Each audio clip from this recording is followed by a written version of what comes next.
तो दोस्तों स्वागत है आप सभी का आज के एक्सप्लेनेशन में जो कि होने वाला है मनी हाइस्ट सीजन 2 पर। दोस्तों आपने हमारे सीजन 1 के एक्सप्लेनेशन को काफ़ी ज़्यादा प्यार दिया और लगभग हर किसी ने मुझे सीजन 2 एक्सप्लेन करने को कहा। एंड गाइज आज हम सीजन 2 को डिटेल में जानेंगे। अगर आपने सीजन 1 की एक्सप्लेनेशन अभी तक से नहीं देखी है तो उसे ज़रूर देख ले, आपको उसकी link I button and description में मिल जाएगी। सीजन 2 की IMDb रेटिंग है 8.6 आउट ऑफ 10 और इस सीजन में कुल 9 एपिसोड्स हैं। तो दोस्तों अगर आप चैनल पर न्यू है तो चैनल को सब्सक्राइब करके बेल आइकन जरूर दबा दें, क्योंकि गाइस 27 अप्रैल को मेरे बर्थडे तक हमारे चैनल पर 20,000 सब्सक्राइबर्स का टारगेट मैंने रखा है। तो प्लीज सपोर्ट करें एंड उसे कंप्लीट करें। और साथ ही साथ आप मुझे इंस्टाग्राम पर भी फॉलो जरूर कर ले, जहां मैं आने वाले नेक्स्ट वीडियोस की अपडेट्स देता रहता हूँ। तो अब बिना देर के चलते हैं एक्सप्लेनेशन की तरफ। जैसे कि हमने सीजन 1 के लास्ट एपिसोड में देखा था कि इंस्पेक्टर रैकवेल को प्रोफेसर एंड रॉबर्ट्स ने जहां अपनी प्रैक्टिस की थी 5 महीने उस जगह का पता चल जाता है और वो वहां पर खुद प्रोफेसर को ही ले जाती है। और उस जगह पर पुलिस को सबके फिंगरप्रिंट्स मिलते हैं और DNA सैंपल्स भी। हम प्रोफेसर उर्फ सैल्वा को बाहर चिंता करते हुए देखते हैं कि कहीं वो पकड़ा ना जाए। और अब आते हैं सीजन 2 के एपिसोड 1 पर। एपिसोड 1 में हम देखते हैं पुलिस अंदर जा चुकी है और उन्हें कई लोगों के टूथब्रश मिलते हैं और रैकवेल ऑर्डर देती है कि आसपास के 10 किलोमीटर के एरिया में रोड ब्लॉक करो, सस्पेक्ट पास में ही हो सकता है। रैकवेल को लग रहा था कि वो अब काफी क्लोज है, पर नहीं, ऐसा नहीं था। इस बंदे को पता था कि ऐसा हो सकता है, पर प्रोफेसर ज्यादा टेंशन नहीं लेता क्योंकि पुलिस को भले ही इतने सबूत हाथ लग गए हो, पर उससे कुछ भी साबित नहीं होने वाला था, क्योंकि प्रोफेसर ने खुद के मौजूदगी की सारी चीजें छुपा दी थी, यानी गायब कर दी थी। और उसकी यानी प्रोफेसर की कोई चीज मिल भी जाती तब भी उसे ढूंढने में रैकवेल और पुलिस को 3 दिन लग जाते और इतने समय में तो हाइस्ट यानी कि रॉबरी खत्म होने वाली थी। प्रोफेसर ने अपने सारे सबूत वैसे भी मिटा दिए थे, पर आपको एक बात तो याद होगी कि प्रोफेसर ने लास्ट टाइम बर्लिन से बात की थी तब कहा था कि मैं तुम्हें 6 घंटे में कॉल करूंगा, पर प्रोफेसर यहाँ फंसे रहने के कारण उसने कॉल नहीं किया था और लगभग 18 घंटे हो चुके थे। इंस्पेक्टर रैकवेल उस पूरे बेस की फॉरेंसिक्स के लिए उसके एक्स हस्बैंड अल्बर्टो को बुलाती है। इंस्पेक्टर को भी थोड़ा सा एहसास हो गया था कि ये एक डेड एंड है, क्योंकि अब ये बेस मिलने से भी कुछ पता नहीं चलने वाला और म्यूजियम के अंदर तो लगभग मनी प्रिंट हो चुकी थी और हॉस्टेजेस भी अब रॉबर्ट्स के साथ मिलकर काम कर रहे थे, क्योंकि उन्हें बहुत सारे पैसे मिलने वाले थे। जिस वॉल्ट से सीक्रेट सुरंग खोदी गई थी उसी वॉल्ट में पैसे लाकर रखे जा रहे थे। अब तक मीडिया भी उस बेस पर पहुंच चुकी थी। प्रोफेसर उर्फ सैल्वा रैकवेल से आकर मिलता है और बोलता है कि काफी वक्त हो गया है, अब उसे चलना होगा। पर रैकवेल बोलती है कि अब फॉरेंसिक किट लेके गाड़ी जा ही रही है, करीब 30 मिनट बाद, तो तुम उसी के साथ जाना। प्रोफेसर मान जाता है। तभी रैकवेल को जमीन पर एक सिगरेट पड़ी हुई मिलती है और हमें फ्लैशबैक दिखाया जाता है थोड़े दिन पहले का। उस बेस के सामने प्रोफेसर खुद ही कुछ चीजें रख रहा है। प्रोफेसर को हर चीज का नॉलेज था और उसने पुलिस को गुमराह करने के लिए और उनका वक्त बर्बाद करने के लिए कुछ रैंडम चीजें वहां छोड़ दी थी, ताकि उन चीजों का DNA match and fingerprint match ना मिल सके। रॉयल म्यूजियम में रॉबर्ट्स नियम के अनुसार हर 6 घंटे में कॉल कर रहे थे और 18 घंटे हो चुके थे। तो अब रॉबर्ट्स को भी पता चल गया था कि कुछ तो गलत है, क्योंकि प्रोफेसर फोन ही नहीं उठा रहे थे। फिर हम 5 मंथ्स बैक रॉबर्ट्स का ट्रेनिंग टाइम देखते हैं, जिसमें प्रोफेसर खुद बोला था कि हर 6 घंटे में कॉल होगा, पर अगर किसी कारण वो नहीं हुए तो 4 चेकअप कॉल तक तुम वेट करना, यानी 24 आवर्स तक। और फिर भी बात नहीं हुई तो समझ लेना कि उसे अरेस्ट कर लिया गया है। पर अभी 6 घंटे और बाकी थे तो बर्लिन बोलता है कि प्रोफेसर कुछ मैनेज कर रहे होंगे और वो ये भी बोलता है कि प्रोफेसर का कॉल जल्दी ही आएगा। पर टोक्यो बोलती है कि नहीं, कुछ तो गड़बड़ पक्की हुई है। सब लोग अब पैनिक हो गए थे और बर्लिन बोल रहा था कि अब भी 6 घंटे बाकी है, पर उसकी बात कोई नहीं मानता। तो बर्लिन एक बात बोलता है कि प्रोफेसर ने उससे कहा है कि अगर मेरा कॉल नहीं आया तो तुम्हें प्लान चेरनोबिल यूज करना होगा। सब पूछते हैं कि ये कौन सा प्लान है, तो बर्लिन बोलता है कि अगर सब सही रहा तो तुम्हें कभी भी इस प्लान के बारे में पता नहीं चलेगा। पर आपको याद ही होगा कि मैंने सीजन 1 के एक्सप्लेनेशन में 2 लोगों को बेवकूफ कहा था और उनकी ही वजह से अब तक प्लान फंस रहे थे। वो थे रियो एंड टोक्यो। अब टोक्यो बहुत बड़ी बेवकूफी करने वाली थी, पर उससे पहले इंस्पेक्टर रैक्वेल एंड प्रोफेसर बातें कर रहे थे। तब वहां पर इंस्पेक्टर का एक्स हस्बैंड आता है और प्रोफेसर की और उसकी मुलाकात होती है। फिर अल्बर्टो भी कई सारे सुराग उस बेस से ढूंढ निकालता है, जैसे चिमनी में से या फिर जमीन में से। फिर वो रैक्वेल को ये भी बोलता है कि एंजल ने उसे एक स्पून दिया था फिंगरप्रिंट मैच करने के लिए, और वो फिंगरप्रिंट पुलिस कार से मैच हुए थे। आपको सीजन 1 में कार वाला सीन याद होगा, जहां प्रोफेसर की फिंगरप्रिंट गलती से रह गए थे और सब इंस्पेक्टर एंजल को प्रोफेसर पर शक था, तो उसने प्रोफेसर के बेस से एक स्पून लेकर इन्हें दिया था और फिंगरप्रिंट मैच हो गए थे। पर वो स्पून किसका था ये बताने से पहले ही एंजल का एक्सीडेंट हुआ और वो कोमा में चला गया। फिर प्रोफेसर अब रैक्वेल से मिलने जाता है क्योंकि उसका जाना अब जरूरी था, तो वो रैक्वेल से बोलता है कि वो पैदल चला जाएगा, पर अल्बर्टो उसे बोलता है कि वो साल्वा यानी कि प्रोफेसर को लिफ्ट दे देगा। बैंक के अंदर सारे रॉबर्स को एक गलत फहमी हो जाती है कि प्रोफेसर को अरेस्ट किया गया है, क्योंकि जब प्रोफेसर पुलिस से बात कर रहे थे तो मीडिया लाइव कवरेज कर रही थी और ये सब उस बात को टीवी पर देख लेते हैं और सिग्नल चला जाता है और इन्हें पूरी बात पता चल ही नहीं पाती कि असल में क्या हुआ है। टोक्यो सबको भड़काती है कि प्रोफेसर को अरेस्ट किया गया है, अब प्लान चिरनोबल क्या है उसे एक्टिवेट करो। पर बर्लिन बहुत शांत और होशियार था। वो बोलता है कि जब तक 24 घंटे पूरे नहीं होते मैं प्लान एक्टिवेट नहीं करूंगा, और वो प्लान क्या है ये सिर्फ मुझे पता है। अब भी 5 घंटे बाकी थे, तो सब लोग वोट देते हैं कि कौन बर्लिन एंड प्रोफेसर के साथ है एंड कौन टोक्यो के साथ। तो टोक्यो के साथ 2 लोग थे, एक डेनिवर एंड दूसरा ऑब्वियसली रियो, और बाकी बचे बर्लिन के साथ थे जो वेट करना चाहते थे। तो इस पागल को एक सनक चढ़ती है, पर उससे पहले आपको याद होगा कि सीजन 1 में कुछ पुलिस गार्ड एंड हॉस्टेजेस भाग गए थे और उस समय उन्होंने हेलसिंकी के भाई ओज़लो को सर पे मारा था, जिससे ओज़लो का ब्रेन डैमेज हुआ था। तो हेलसिंकी अपने भाई को और तकलीफ में नहीं देखना चाहता था और इसीलिए वो ओज़लो जो अधमरा था उसका दम घोट के उसे आजादी दे देता है, यानी उसे मार देता है। और दूसरी तरफ प्लान क्या है ये जानने के लिए डेनिवर, रियो एंड टोक्यो बर्लिन पर गन तान देते हैं। अब जाहिर है बर्लिन उन्हें कुछ बताने नहीं वाला था, तो उसे बंदी बनाकर ले जाया जाता है। और गाइस, टोक्यो ने काफी बड़ी गलती की थी और आगे भी बहुत बड़ी गलती करने वाली थी, जिसके चलते इसे बहुत बड़ी कीमत भी चुकानी पड़ती है। और यहाँ पर एपिसोड 1 एंड होता है। एपिसोड 2 की शुरुआत में हम प्रोफेसर उर्फ साल्वा को एंड अल्बर्टो को देखते हैं। अल्बर्टो ने प्रोफेसर को लिफ्ट दी थी अपने कार में। तब प्रोफेसर जानबूझकर रैक्वेल एंड अल्बर्टो की रिलेशनशिप के बारे में बात करना स्टार्ट करता है। फिर वो अल्बर्टो को आगे गाड़ी रोकने बोलता है टॉयलेट के बहाने, और फिर एक कचरे के ढेर से ऐसा कुछ ढूंढने लगता है जिससे डीएनए मिले, और उसे किसी के नाखून मिल जाते हैं जिसे वो अपने पास रख लेता है। और फिर आगे गाड़ी में प्रोफेसर अल्बर्टो के बारे में बुरा भला कहता है, क्योंकि अल्बर्टो ने रैक्वेल के छोटी बहन के साथ ही रिलेशन बनाए थे और इसीलिए रैक्वेल एंड अल्बर्टो अलग हुए। थोड़ी देर में अल्बर्टो गुस्सा होता है और वो रास्ते में गाड़ी रोककर प्रोफेसर से फाइट करता है। एंड गाइस, प्रोफेसर सिर्फ दिमाग वाला नहीं, एक फाइटर भी था, जो अल्बर्टो को पहले बहुत मारता है और फिर उसकी कंधे की एक नस पकड़कर अल्बर्टो को बेहोश करता है।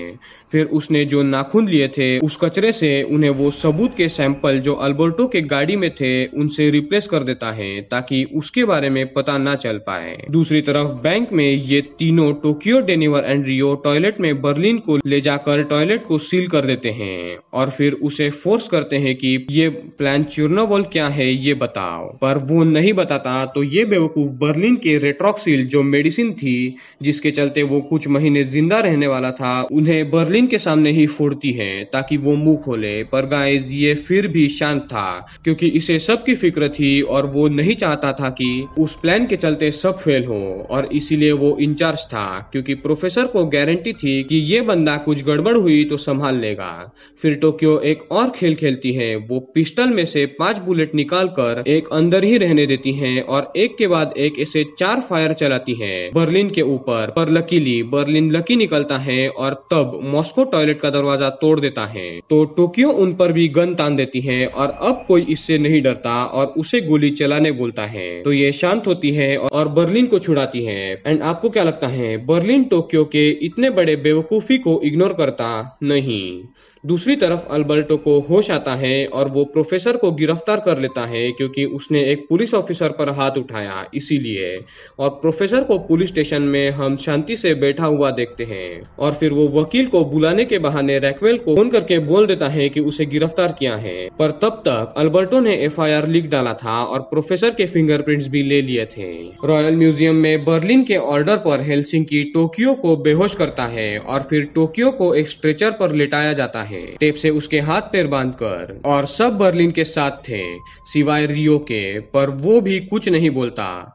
टोक्यो बोलती है कि क्या तुम मुझे मार दोगे, तो बर्लिन बोलता है नहीं, मैं ऐसा नहीं करूंगा। और फिर वो होता है जो देखकर मैं खुश हो गया था। बर्लिन बैंक के डोर खोलने का ऑर्डर देता है और फिर उस स्ट्रेचर के साथ टोक्यो को बाहर फेंक देता है रॉयल म्यूजियम के। और टोक्यो अपने आप को रोककर बचाने की कोशिश करती है, पर अब ये पॉसिबल नहीं था।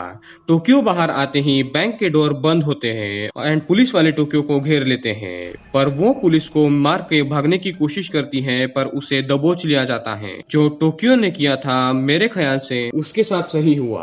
पर tension not, professor the mastermind ने इसका भी प्लानिंग किया हुआ था कि अगर कोई पकड़ा जाएगा तो प्रोफेसर उसे छुड़ा लेगा। वो कैसे, ये आप लोग आगे देखोगे। प्रोफेसर ने ये भी कहा था कि पकड़े जाने पर पुलिस वालों का बस वक्त जाया करो और उन्हें सब कुछ सच बताओ शुरुआत में, और जब पुलिस वालों को लगे कि तुम सब कुछ सच बता रहे हो तो झूठ का जाल फैलाओ। नसीब से टोक्यो उसे फॉलो करती है क्योंकि वो अब और फंसना नहीं चाहती थी, तो वो प्रोफेसर ने कहा है वैसा ही करती है। प्रोफेसर जो पुलिस स्टेशन में था वो टीवी पर देखता है कि टोक्यो बाहर है और उसे कुछ भी करके टोक्यो को छुड़ाना होगा। रॉयल म्यूजियम में मैं ना गई तो तोता कैसे शांत रहेगा। यह भी बाहर जाकर सरेंडर करने की बात करता है और तब उसे एक इंजेक्शन देकर सुला दिया जाता है। कसम से इन दोनों में कुछ भी पेशेंस नहीं थे।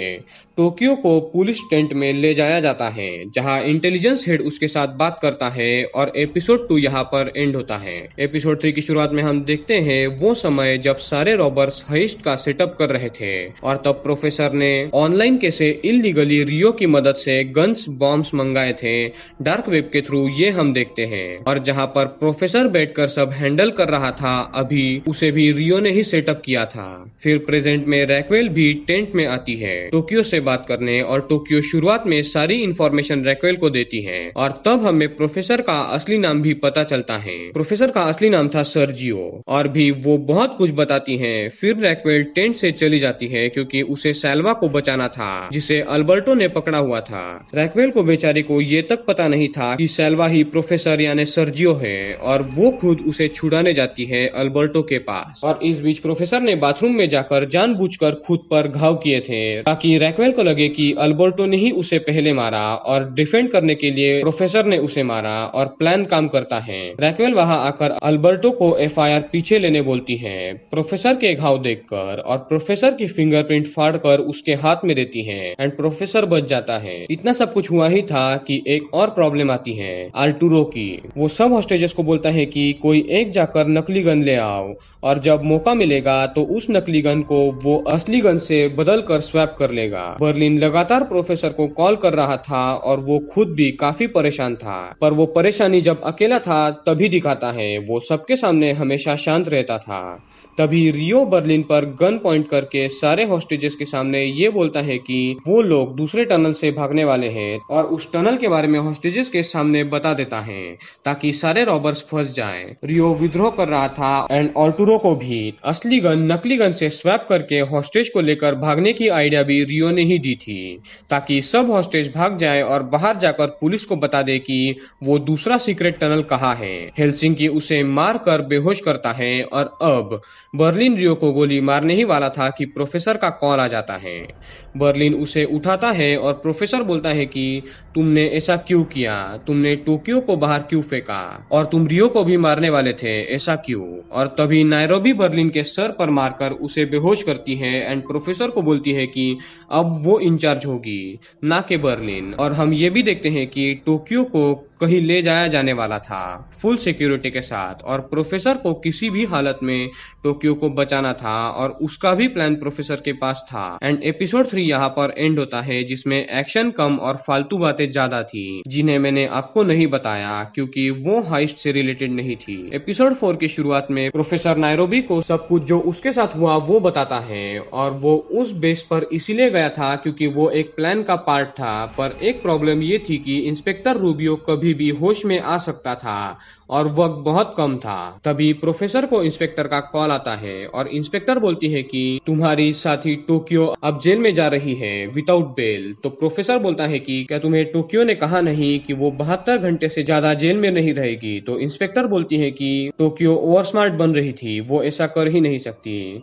रैक्वेल ये भी बोलती है कि तुम जल्दी ही पकड़े जाओगे और ये तुम्हें पता है। तो प्रोफेसर बोलता है कि मैं तुम्हारे कॉन्फिडेंस की दाद देता हूँ पर ऐसा नहीं होगा, ये एक तरफा खेल है। और प्रोफेसर फोन रख देता है। फिर हम लोग रॉयल म्यूजियम में नायरोबी को देखते हैं जो अब इंचार्ज थी। एंड आर्टुरो को रियो के बोल याद आते हैं कि नकली गन असली में बदलो और उस गन के सहारे बाहर निकल जाओ। आर्टुरो मोनिका को बोलता है कि डेनिवर जब तुम्हें इंजेक्शन लगाने के लिए आएगा तो तुम नकली गन ले लेना। मोनिका मान जाती है पर गन लेने के लिए नहीं, सिर्फ उस रूम की चाबी लेने के लिए जिसमें गन रखी हुई थी।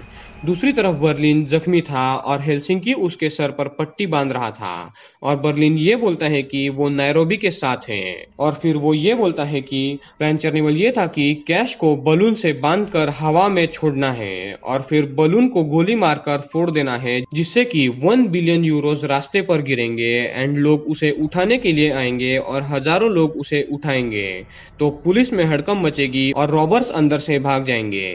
पर अब उस प्लान की जरूरत नहीं थी क्योंकि प्रोफेसर ने कॉल कर दिया था। मोनिका किसी तरह चुप कर उस रूम की चाबी ले आती है जहां पर गन्स थी, और आर्टुरो वहां जाकर एक नकली गन उठा लाता है। फिर हम बाहर का सीन देखते हैं सेल्वा एंड रैक्वेल का, जो रात में एक साथ थे। और तब प्रोफेसर रैक्वेल को साइडर यानी वाइन या फिर बियर का एक एग्जाम्पल देकर उसका प्लान इनडायरेक्टली रैक्वेल को बता रहा था कि उसने सब पढ़ा हुआ है कि उसे साइडर कैसे बनाना है जो वर्ल्ड का बेस्ट साइडर हो। यानी वो रॉबरी की बात कर रहा था, वर्ल्ड्स बेस्ट रॉबरी की। फिर वो बोलता है कि उसने सब पढ़ा हुआ है एसिडिटी, फर्मेंटेशन, साइडर के बारे में। यानी वो रॉबर्स एंड पुलिस की बात कर रहा था। और वो ये भी बोलता है कि सिर्फ एक खराब एप्पल जो साइडर को पूरी तरीके से खराब कर सकता है और वर्ल्ड्स बेस्ट साइडर को बर्बाद कर सकता है। यानी वो खराब एप्पल थी टोक्यो, जिसे बर्लिन ने बाहर फेंक दिया था ताकि हाइस्ट खराब ना हो। प्रोफेसर ये भी बोलता है कि ये साइडर यानी बियर बनाने का प्लान उसका नहीं, उसके डैड का था। यानी गाइस अब हमें पता चल जाता है कि प्रोफेसर उस रॉबरी का मास्टरमाइंड नहीं था, वो उसके डैड का प्लान था और उसके डैड भी एक रॉबर थे। फिर रैक्वेल निकल पड़ती है हाइस्ट के टेंट में, और टेंट में आके रैक्वेल बोलती है कि हम इस रॉबरी को 24 घंटे में सॉल्व करेंगे। और सच में सिचुएशन अब डेंजर थी क्योंकि अब सच में रॉबरी खत्म होने में सिर्फ 24 घंटे बचे थे। और प्रोफेसर भी सब रॉबर्स को इंस्ट्रक्शन देता है कि बस बहुत हो गया, अब झगड़ा मत करो। रियो को बोल दो कि टोक्यो को प्रोफेसर छुड़ा लेगा। और फिर प्रोफेसर इंस्पेक्टर को टेंट में कॉल करता है और बोलता है कि वो 11 हॉस्टेजेस को रिलीज कर रहा है, पर एक कंडीशन है कि उसे एक रिपोर्टर एंड एक कैमरामैन चाहिए होगा जो अंदर जो कुछ भी हो रहा है उसे लाइव कवर करे। रैक्वेल के सहयोगी उसे मना करने बोल रहे थे, और तब इंस्पेक्टर भी बोलती है कि वो इस बारे में सोचेगी। तो प्रोफेसर बोलता है कि याद रहे कि तुमने ना कहा तो मैं फिर से हमारी रिकॉर्डिंग मीडिया में दे दूंगा कि 11 हॉस्टेजेस को बचाने के लिए इंस्पेक्टर ने रिपोर्टर्स को अंदर नहीं जाने दिया। इंस्पेक्टर अब सोच में पड़ जाती है कि क्या करे। और गाइस ये भी एक प्रोफेसर का प्लान था, एक साइकोलॉजिकल गेम। फिर हम रॉबर्स का एक ट्रेनिंग पीरियड देखते हैं जहां प्रोफेसर सबको एग्जांपल देता है कि अगर ब्राजील एंड कैमरून के बीच में फुटबॉल मैच होगा तो तुम किसे सपोर्ट करोगे। तो मॉस्को बोलता है कि हमें पता है कि ब्राजील जीतेगा, पर फिर भी मैं कैमरून को सपोर्ट करूंगा। तो प्रोफेसर यही पॉइंट उठाकर बोलता है कि इवन इफ पुलिस वाले हमें हरा सकते हैं पर फिर भी हमें पब्लिक की सिंपैथी हमारे तरफ से चाहिए।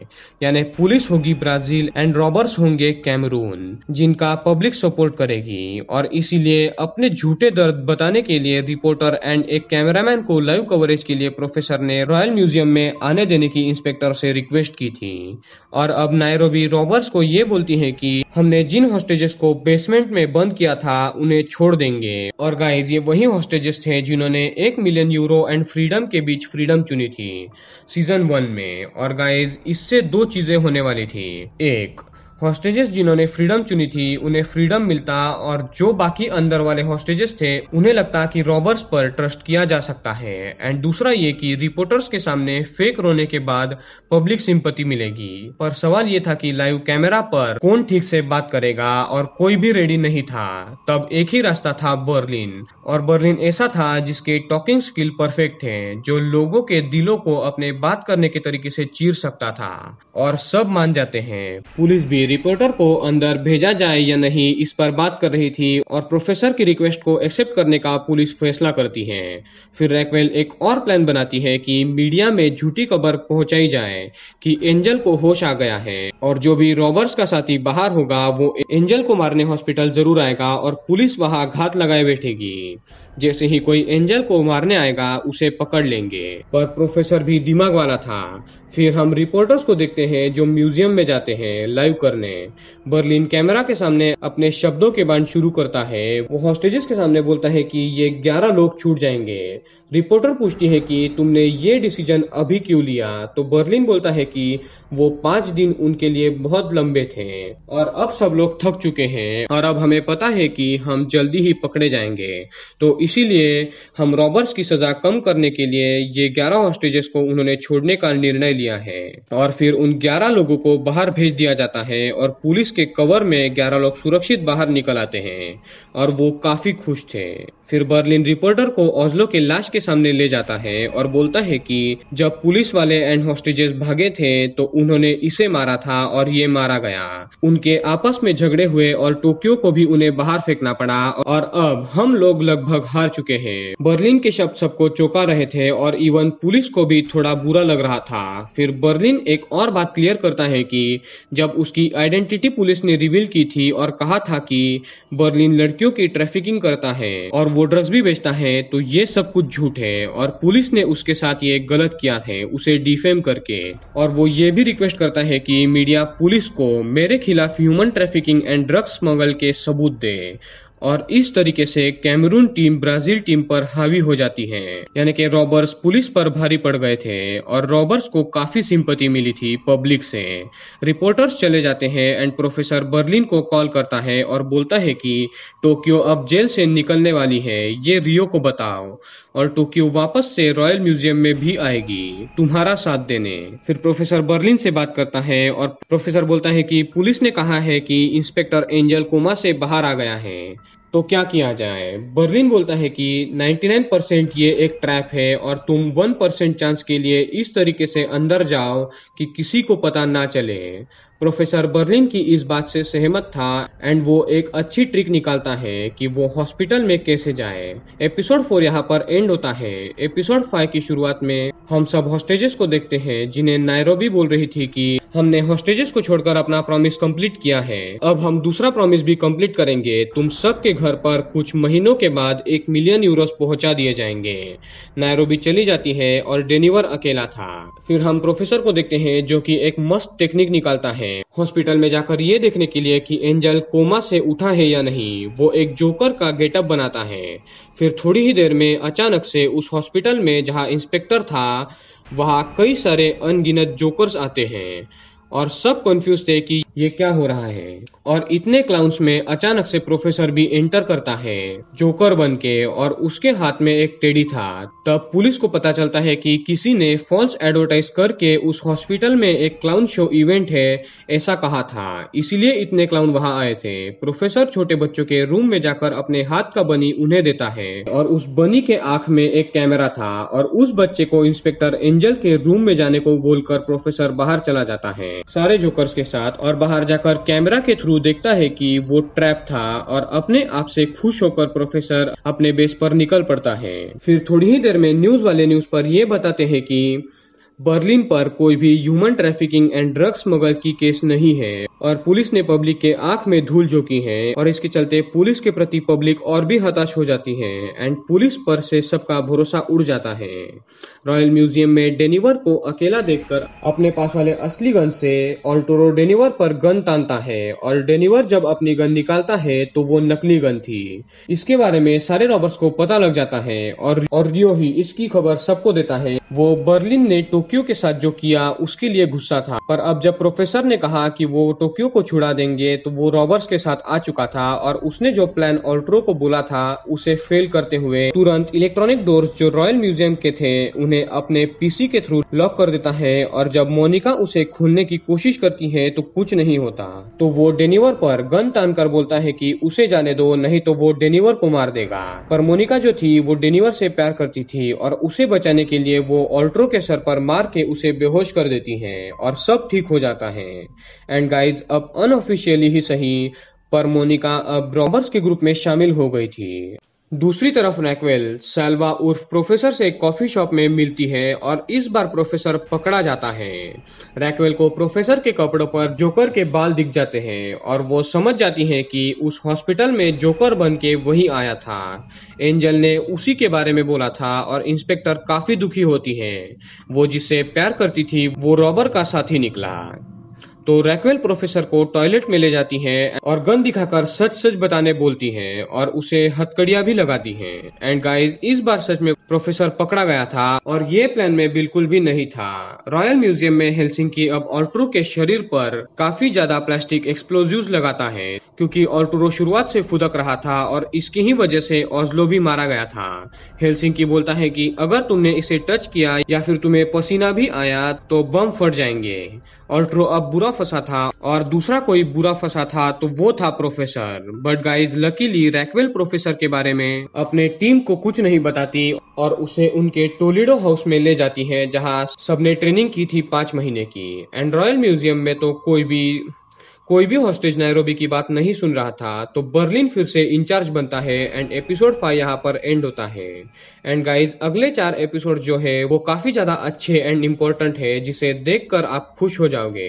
एपिसोड 6 की शुरुआत में अब बर्लिन इंचार्ज होते ही सबको भागने की कोशिश करने के कारण उन्हें विदाउट रेस्ट दिन रात टनल खोदने को बोलता है जब तक उनके हाथों से खून ना निकल जाए। और वैसे भी हॉस्टेजेस को सीक्रेट टनल के बारे में पता तो था पर वो कहाँ है ये नहीं पता था और हॉस्टेजेस जो शुरुआत से टनल खोद रहे थे उसे अब डबल स्पीड में खोदने लगे थे और उसके वाइब्रेशंस रीडिंग से पुलिस को बाहर पता चल जाता है कि अब रॉबर्स जल्दी ही भागने वाले हैं। दूसरी तरफ हम रैक्वेल को देखते हैं जिसने प्रोफेसर को टोलेडो बेस में बंदी बनाकर रखा है। प्रोफेसर कन्फेस करता है कि वो सर्जियो है। फिर रैक्वेल ये बोलती है कि मैं तुमसे प्यार करती थी और मैं तुम्हारे साथ सो भी चुकी हूँ, तो क्या ये भी तुम्हारे प्लान में था कि इंस्पेक्टर जो 8 साल से अकेली है उसे फंसाया जाए? तो प्रोफेसर बोलता है कि नहीं, वो सच में रैक्वेल से प्यार करता है और गाइज ये सच था, प्रोफेसर वाकई में रैक्वेल से प्यार करता था।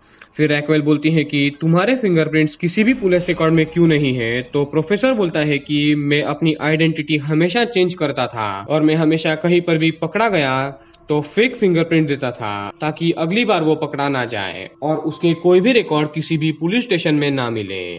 धोखा देने के कारण रैक्वेल सैल्वा को बहुत थप्पड़ मारती है और वो उस पर भरोसा नहीं करती। तब वो कुछ सामान लेने के लिए प्रोफेसर को छोड़कर बाहर चली जाती है अपनी कार लेकर। एंड गाइज अब दूसरी तरफ वो समय आता है जब टोक्यो पुलिस से आजाद होने वाली थी। 2 बड़ी गाड़ियां पुलिस की गाड़ियों को रोकती है एंड कुछ लोग जल्दी से सबके कांच पर काला स्प्रे छिड़क कर बॉम्ब लगाते हैं और जल्दी से सारे पुलिस वाले कार से बाहर आ जाते हैं डर के मारे। एंड ये आर्म्ड लोग जो प्रोफेसर के आदमी थे वो पुलिस वालों को दबोच लेते हैं और उन्हें बांध कर रखते हैं। फिर टोक्यो को छुड़ाकर अपने साथ ले जाते हैं और टोक्यो को एक फोन देकर बोलते हैं कि इससे प्रोफेसर को कॉल करना। फिर वो टोक्यो को एक डर्ट बाइक देते हैं एंड एक पुलिस का सूट भी जिसके थ्रू टोक्यो को रॉयल म्यूजियम में घुसना था। दूसरी तरफ रैक्वेल एक लाइट डिटेक्टर किट ले आती है एंड प्रोफेसर को सब कुछ सही बताने बोलती है। प्रोफेसर अपना पूरा प्लान रैक्वेल को बताता है और सब कुछ लाइट डिटेक्टर पर रीड हो रहा था और वो सही था। फिर प्रोफेसर ये भी बोलता है कि सब कुछ प्लान था पर तुम्हारे प्यार में गिरना नहीं। अब रैक्वेल बोलती है कि मैंने अभी तक तुम्हारे बारे में किसी को नहीं बताया है पर मैं अभी बताऊंगी। तो प्रोफेसर जल्दी से उठकर रैक्वेल को बेहोश करता है, जैसा पहले उसने अल्बर्टो को भी किया था, ताकि रैक्वेल ये बात किसी को ना बता पाए। दूसरी तरफ टोक्यो रियो को कॉल करके बोल देती है कि प्रोफेसर ने उसे छुड़ा लिया है और वो रॉयल म्यूजियम में आ रही है, दरवाजा खोलो। और तुरंत म्यूजियम के दरवाजे खोले जाते हैं एंड पुलिस के फायर से बचते हुए टोक्यो उस गाड़ी के साथ म्यूजियम में एंटर करती है एंड पुलिस को बिजी रखते हुए मॉस्को, बर्लिन एंड डेनिवर गोलियां चला रहे थे पुलिस पर एक दुखद घटना यहाँ होती है। पुलिस की 3 गोलियां मॉस्को के चेस्ट, पेट एंड पैर में लग जाती हैं। म्यूजियम के डोर बंद होते हैं एंड मॉस्को का बेटा डेनिवर तुरंत अपने पिता की तरफ दौड़ता है एंड एपिसोड 6 यही एंड होता है। एपिसोड 7 की शुरुआत में हम देखते हैं कि मॉस्को की हालत काफी खराब है एंड वो अब ज्यादा देर जिंदा नहीं रहने वाला था। तो वो डेनिवर को बोलता है कि जो टनल वो खोद रहा है उसे पूरा करो। एंड गाइस, अब टर्निंग पॉइंट था क्योंकि सारा पैसा लेकर रॉबर्ट्स को 15 घंटों में बाहर निकलना था और अभी टनल कुछ मीटर खोदना बाकी था। एंड दूसरी तरफ प्रोफेसर जो है वो रैक्वेल के साथ फंसा था। रैक्वेल जब होश में आती है तो वो प्रोफेसर पर गन तान देती है। प्रोफेसर ने रैक्वेल का फोन एंड कार कीज ले ली थी, तो वो रैक्वेल को बोलता है कि वो जा रहा है तो अगर गोली चलानी है तो अभी चला लो, बाद में वो हाथ नहीं आएगा। रैक्वेल सिर्फ गन ताने खड़ी रहती है एंड प्रोफेसर उसकी कार लेकर निकल जाता है। टेलिडो का बेस काफी दूर था और आगे का रास्ता रैक्वेल को अकेले ही पैदल तय करना पड़ता है एंड तब तक प्रोफेसर बेस पर जा चुका था जहां से वो सब कंट्रोल कर रहा था। म्यूजियम के अंदर सबको थोड़ी थोड़ी तो मेडिकल की नॉलेज थी पर वो चेस्ट एंड पेट की गोली नहीं निकाल सकते थे एंड मॉस्को बोलता है कि मेरी चिंता मत करो, टनल खोदना स्टार्ट करो। डेनिवर टनल खोदने जाता है एंड उसका साथ रियो एंड टोक्यो देते हैं। और गाइज, अब कुछ घंटे बाकी थे तो सब लोग जी जान लगाकर मेहनत करते हैं मिलजुल कर, बिना लड़े। प्रोफेसर बर्लिन को ये भी बोलता है कि जितनी मनी अभी तक प्रिंट हो सकती है उतनी करो और वहां से निकलो। मुझे पुलिस ने आइडेंटिफाई कर लिया है और वहां पुलिस कभी भी आ सकती है। दूसरी तरफ रैक्वेल लंबा सफर तय करके पुलिस टेंट में आती है जहां पर उसे सारे पुलिस वाले बोलते हैं कि तुम रॉबर्स का साथ दे रही थी शुरुआत से, और पुलिस ने कहा कि शुरुआत से तुम प्रोफेसर से मिली हुई हो और सारी इंफॉर्मेशन एंजल नहीं तुम उसे दे रही थी और वो तुम्हारा बॉयफ्रेंड है सैल्वा। यानी गाइज, अभी जो रैक्वेल प्रोफेसर के साथ थी इसका मतलब पुलिस वालों ने ये निकाला कि रैक्वेल जासूस है और उसकी बिना बात सुने उसे केस से निकाल दिया जाता है और उसका बैच एंड गन भी ले लिए जाते हैं। प्रोफेसर फिर से रैक्वेल को टेंट में कॉल करता है कि मॉस्को के लिए एक सर्जन भेजो, पर प्रोफेसर की बात नहीं सुनी जाती। फिर हम देखते हैं कि जिस जगह पर प्रोफेसर शुरुआत में एज ए साइडर बनाने की जगह बोलकर रैक्वेल को ले गया था वो असल में उसका बेस था ही नहीं। उसका ओरिजिनल बेस वो था जहां पर एंजल ने विजिट किया था। प्रोफेसर ने रैक्वेल को अपना साइडर बनाने का दूसरा ही गोडाउन दिखाया था और पुलिस ने जब वहां तलाशी ली तो वहां पर कुछ भी नहीं था। अब प्रोफेसर के ओरिजिनल बेस पर प्रोफेसर के बाहर के आदमी इस साइड से टनल खोद रहे थे और रॉबर्स अंदर से, एंड मॉस्को तो लगभग अब मर ही चुका था। दूसरी तरफ अब रैक्वेल को केस से निकालने पर और बैच एंड गन लेने पर वो इंस्पेक्टर एंजल का बैच हॉस्पिटल से लेती है और निकल पड़ती है अकेली ही प्रोफेसर का पता लगाने। और एपिसोड 7 यहाँ एंड होता है। एपिसोड 8 की शुरुआत में रैक्वेल अपने घर पर मैप के थ्रू पता कर लेती है कि वो कहाँ पर मिले थे पहली बार उस कॉफी शॉप में, तो वो सेंटर पॉइंट था। फिर वो बाहर जाकर उस शॉप के आसपास के हर दुकान की कैमरा फुटेज लेती है 5 दिन पहले की अपना बैच दिखाकर, और फिर घर आकर एक फुटेज चेक करती है एंड जिस साइड में प्रोफेसर दिख रहा था वहां वो मार्क कर रही थी।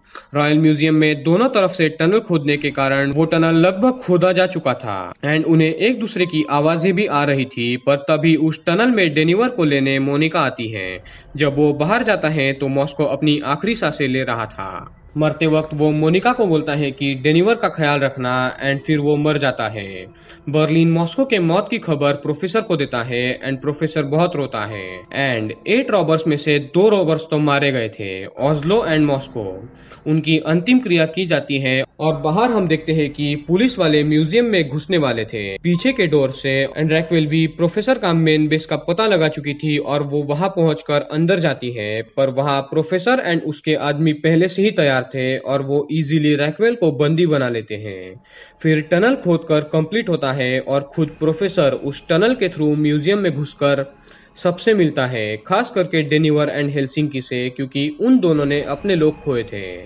फिर वो प्रिंट किए हुए पैसों को देखता है जो बहुत ज्यादा थे और उसे ले जाने में कुछ घंटे लगने वाले थे, पर पुलिस टीम अंदर जाने के लिए तैयार थी। एंड अब वक्त काफी कम था। अब सब लोग हॉस्टेजेस की मदद से पैसे वॉल्ट में रखवाते हैं और सारे हॉस्टेजेस को बोलते हैं कि तुम जो टनल बना रहे हो उसे जल्दी से कंप्लीट करो। पर एलिसन देख लेती है कि वो लोग पैसे दूसरे टनल से ले जा रहे हैं एंड गाइस तेजी से पैसे ले जाए जा रहे थे। रॉबर्ट्स को थोड़ा टाइम मिले, इसके चलते प्रोफेसर रियो के थ्रू एक फेक फ्रीक्वेंसी कन्वर्ट करवाता है, जिसके चलते पुलिस को कंफ्यूजन हो कि असल में किस टनल से रॉबर्ट्स बाहर जा रहे हैं और 2 घंटे इन्हें एक्स्ट्रा मिले। फिर ये लोग जो फेक टनल था उस जगह पर एक्सप्लोजिव्स लगाते हैं ताकि पुलिस उस फेक टनल के तरफ जाते वक्त ही उन एक्सप्लोजिव्स को डिफ्यूज करने लगे। रैक्वेल को तो बांध कर प्रोफेसर ने रखा था। तभी एंजल का कॉल आता है, यानी वो होश में आ गया था और वो अगर मुंह खोलता तो 5 मिनट में पुलिस प्रोफेसर के बेस पर आती। इसीलिए प्रोफेसर रैक्वेल को बोलता है कि एंजल से कहो कि जब तक वो वहां नहीं आती किसी को कुछ मत बताना। और ऐसा ही होता है। एंजल बोलता है कि वो होश में आ गया है। रैक्वेल बहुत रोती है और फिर एंजल बोलता है कि मैंने सुना कि तुम्हें इन्वेस्टिगेशन से निकाल दिया गया। तो वो बोलती है हाँ ऐसा ही हुआ है। एंजल बोलता है कि तुम यहाँ आओ एंड किसी को मत बोलो कि वो होश में आया है। पर पुलिस को खबर लग जाती है कॉल हिस्ट्री से कि एंजल ने अभी कॉल किया था रैक्वेल को। तो रैक्वेल बोलती है कि प्रोफेसर तुम्हारे पास कोई ऑप्शन नहीं है, मुझे एंजल से मिलने दो, और प्रोफेसर उसे आजाद कर देता है। एंड गाइज रैक्वेल प्रोफेसर को किस करती है एंड अब ठीक मोनिका की ही तरह रैक्वेल भी रॉबरी में शामिल हो गई थी इनडायरेक्टली। एंड एपिसोड 8 यहाँ पर एंड होता है। बर्लिन के कहने पर नायरोबी प्रिंटिंग रोक देती है और ये लोग टोटल 2400 मिलियन तो नहीं प्रिंट कर पाए, पर अमाउंट 2400 मिलियन के काफी पास थी और वैसे भी 2 शेयर्स 2400 मिलियन में कम थे। ऑस्लो एंड मॉस्को के तो ये सेम ही हो जाता है एंड जितने पैसे हर एक के हिस्से में आने वाले थे वो उतने ही थे। रियो फेक टनल के पास एक्सप्लोजिव्स लगाता है और ये बेचारे हॉस्टेजेस बिना मतलब ये टनल खोद रहे थे। दूसरी तरफ रैक्वेल एंड एंजल मिलते हैं जो काफी अच्छे दोस्त थे और फिर रैक्वेल बोलती है कि मुझे प्रोफेसर का बेस कहाँ है ये पता है, पर मैं किसी को नहीं बताऊंगी क्योंकि रॉबर्ट्स की टीम असल में इतनी भी बुरी नहीं है। असल में बुरे लोग कौन है उन्हें वो ढूंढ रही है। और ये बोलते ही वहाँ पुलिस आती है और रैक्वेल को गिरफ्तार करके ले जाती है। एंड एंजल भी इंटेलिजेंस हेड को प्रोफेसर के बेस के बारे में कुछ नहीं बताता। दूसरी तरफ बैंक में पुलिस फोर्स घुस चुकी थी एंड टोक्यो रियो उन पर फायर भी कर रहे थे और बाकी लोग वक्त रहते टनल में जाते हैं और रियो एंड टोक्यो भी उसी तरफ बढ़ते हैं। तब पुलिस फोर्स को हॉस्टेजेस मिलते हैं एंड उन्हें आजाद किया जाता है। फिर पुलिस को उस फेक टनल के रास्ते पर एक्सप्लोजिव्स भी मिलते हैं जिन्हें डिफ्यूज करने में काफी वक्त लगने वाला था। तभी पुलिस दूसरा रास्ता ढूंढ रही थी तो उन्हें ऑल्ट्रो एंड बाकी कुछ हॉस्टेजेस दिखते हैं जो टनल खोद रहे थे। उन्हें भी रेस्क्यू किया जाता है। अब बचे थे नायरोबी, हेलसिंकी, एक हॉस्टेज जिससे बर्लिन प्यार करता था और खुद बर्लिन। बर्लिन सबको बोलता है कि तुम आगे जाओ, मैं पुलिस को उलझाए रखता हूँ। सब चले जाते हैं, सिर्फ बर्लिन एंड उसकी हॉस्टेज गर्लफ्रेंड रुकती है। जैसे पुलिस वॉल्ट के पास आते हैं, बर्लिन उन पर मशीन गन चलाता है। कुछ देर ऐसी ही फाइट चलती है और इस बीच पुलिस को प्रोफेसर के बेस के बारे में रैक्वेल ना चाहते हुए भी बता देती है एंड पुलिस की दूसरी टीम भी प्रोफेसर के बेस की तरफ बढ़ रही थी। प्रोफेसर सबको बोलता है कि कपड़े बदल लो एंड बर्लिन जो है वो मेरा आपका सबका फेवरेट कैरेक्टर था, वो सारे रॉबर्स की जान बचाने के लिए अपनी जान दे देता है। फिर पुलिस वाले उस टनल के थ्रू एंड दूसरी टीम प्रोफेसर के बेस की तरफ जाती है। पर जब उस टनल के थ्रू पुलिस प्रोफेसर के बेस में जाती है तो पूरा बेस खाली था एंड गाइस ये लोग यानी रॉबर्स एंड प्रोफेसर वहां से भाग चुके थे और वो कैसे ये हमें अब दिखाया जाता है। उस बेस के पीछे के डोर से एक कंटेनर जिसमें पैसे थे उसमें हेलसिंकी एंड प्रोफेसर दोनों भाग जाते हैं और पुलिस रास्ते में उस कंटेनर को नोटिस ही नहीं करती एंड बाकी लोग अच्छे कपड़े एंड गेटअप में गर्लफ्रेंड बॉयफ्रेंड बनकर भाग जाते हैं। एंड गाइस 2400 मिलियन तो नहीं पर करीब 2000 मिलियन यूरोस को लेकर रॉबर्स निकल जाते हैं एंड रॉबरी यानी हाइस्ट सक्सेसफुल साबित हुई। 2000 मिलियन की सक्सेसफुल रॉबरी। फिर हमें एक साल बाद की कहानी दिखाई जाती है जहां न्यूज पर दिखाया जा रहा था कि अब तक एक भी रॉबर पकड़ा नहीं गया है एंड ये इतिहास की सबसे बड़ी सक्सेसफुल रॉबरी साबित हुई।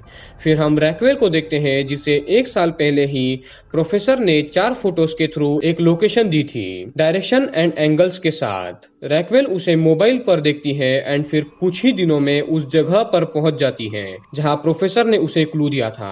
तब रैक्वेल के फोन की बैटरी खत्म होती है एंड वो सीन आपको याद होगा, शुरुआत वाला। प्रोफेसर ने रैक्वेल को फोन देकर मदद की थी एपिसोड 1 के एंड में। ठीक वैसे ही इस बार भी सीजन 2 के एपिसोड एंड में एक साल के बाद प्रोफेसर रैक्वेल के सामने आकर बोलता है कि तुम मेरा फोन ले सकती हो एंड रैक्वेल हंसने लगती है एंड मनी हाइस्ट सीजन 2 यहाँ पर एंड होता है विद सक्सेसफुल रॉबरी जिसमें 2 लोग मरे पर 2 लोग नए जुड़ गए। मॉस्को एंड ओस्लो मारे गए पर मोनिका एंड रैक्वेल शामिल हुई एंड सीजन 2 एंड हुआ। पर गाइज ये कहानी यहीं पर खत्म नहीं होती है, अभी सीजन 3 एंड 4 बाकी है जिसमें और भी ट्विस्ट एंड टर्न्स है, तो मैं उसे भी एक्सप्लेन करूंगा, डोंट वरी। तो दोस्तों ये थी मनी हाइस्ट सीजन 2 की detail explanation with all episodes in one video. I hope कि आपको ये पसंद आई होगी, तो वीडियो को लाइक करें एंड चैनल को सब्सक्राइब करके बेल आइकॉन जरूर दबा दें क्योंकि ऐसी ही बड़ी वीडियोस बनाने में मुझे काफी मेहनत लगती है। तो प्लीज सपोर्ट करें एंड साथ ही साथ आप मुझे इंस्टाग्राम पर भी फॉलो कर ले, आपको लिंक डिस्क्रिप्शन में मिल जाएगी। तो मिलते हैं अगली वीडियो में।